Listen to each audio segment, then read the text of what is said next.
Bonjour, bonjour et bienvenue dans l'émission Brève de poésie.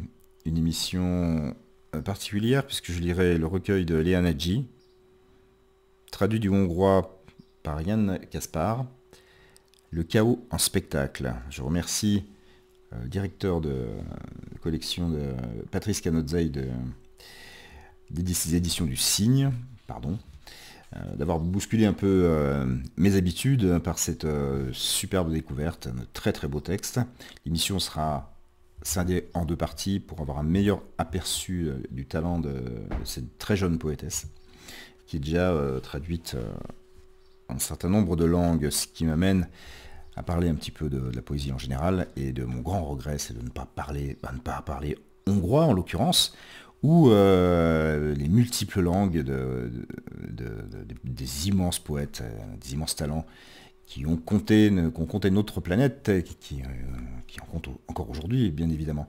Voilà, ce qui dévoile aussi un projet que j'ai depuis quelques années, c'est une partie de brève de poésie en langue anglaise, langue que je maîtrise beaucoup plus que l'hongrois, ça c'est clair.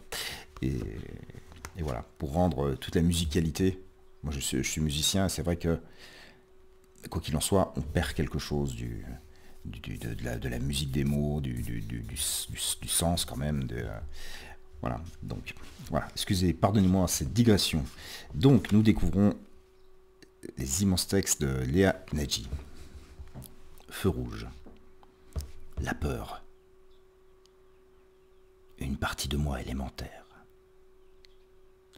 En quelque sorte, les trams clignotant le dehors le sont aussi. Des gens y sont assis. Je les vois flous. Leurs contours, comme cette fille, ronge ses ongles, feuillette des papiers, puis regarde sa montre, soupire. Le tram démarre, devant le feu rouge, resté là un temps. La fille, se rongeant les ongles, reste en moi, la partie élémentaire de sa peur. Le tram est à l'arrêt.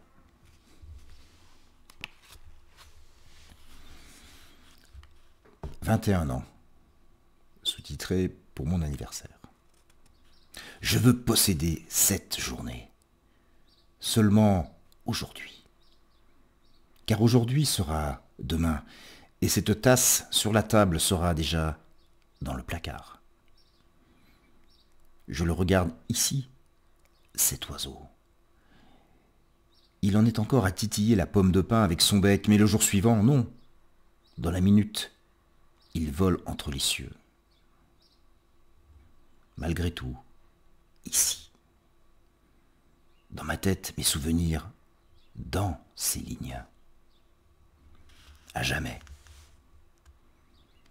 Comme cette relique qu'à l'hôpital, sanglante et heureuse, ma mère, ma chère mère, portait sur sa peau. À jamais.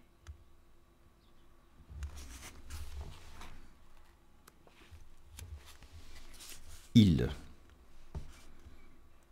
Pas de bruit humain. Pas de bateau sur l'eau. Soupir. Solitude. Fuite. Une vague s'écrase sur un rocher. La nuit, une cigale est assise sur mon genou. La pleine lune éclaire la mer.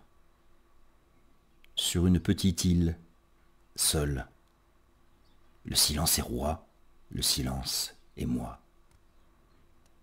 Pas de bruit humain, pas de bateau sur l'eau.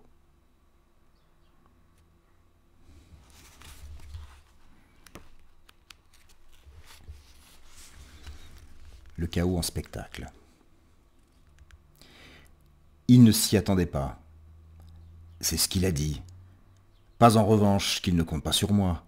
Mais à ce moment et là-bas, il ne s'y attendait pas. Et il marmonnait dans sa barbe. Vive les grands poètes, qu'ils vivent, vivent! Plus rien ne comptait plus. ni le tremblement de mes jambes, celui des amoureux, ni les cordes qui pleuvaient dehors. Il caressait son chapeau, déclamait d'une voix convulsée, et moi je ne faisais qu'onduler mes hanches sur les voix convulsées. Nous guettons ce qui convulse, l'ondulation des convulsions. Rien ne comptait, car personne ne nous prêtait plus attention. Nous caressions l'incaressable dans le chaos à l'honneur. Vive, vive!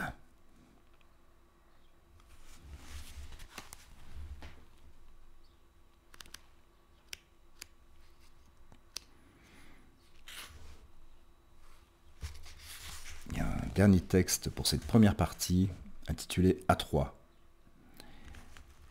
sous-titré Bartók plus Pilinski.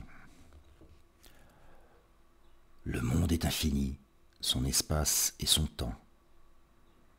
D'après Bartók, que j'écoute ici, sur le sofa. Pendant que Pilinski prêche des poèmes, on est trois dans cette chambre minuscule, comme des poissons dans un filet.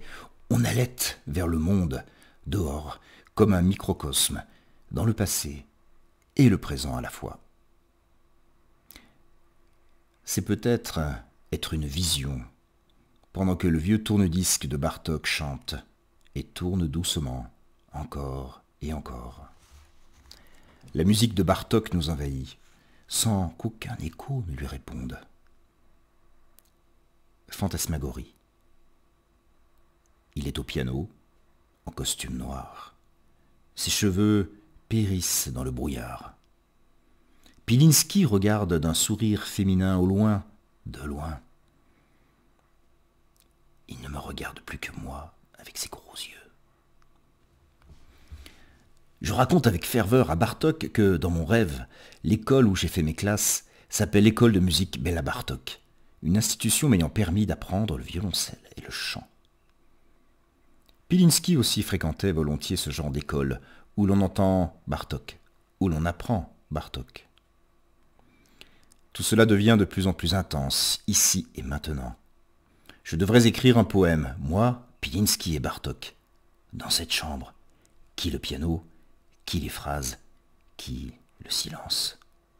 Mais ensemble, comme des mirages. C'est trop beau pour que je l'écrive. Ainsi que l'aurait dit Bartók, qui tape plutôt un ré mineur sur le piano noir.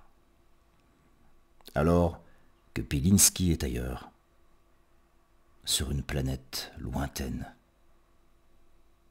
Il sourit.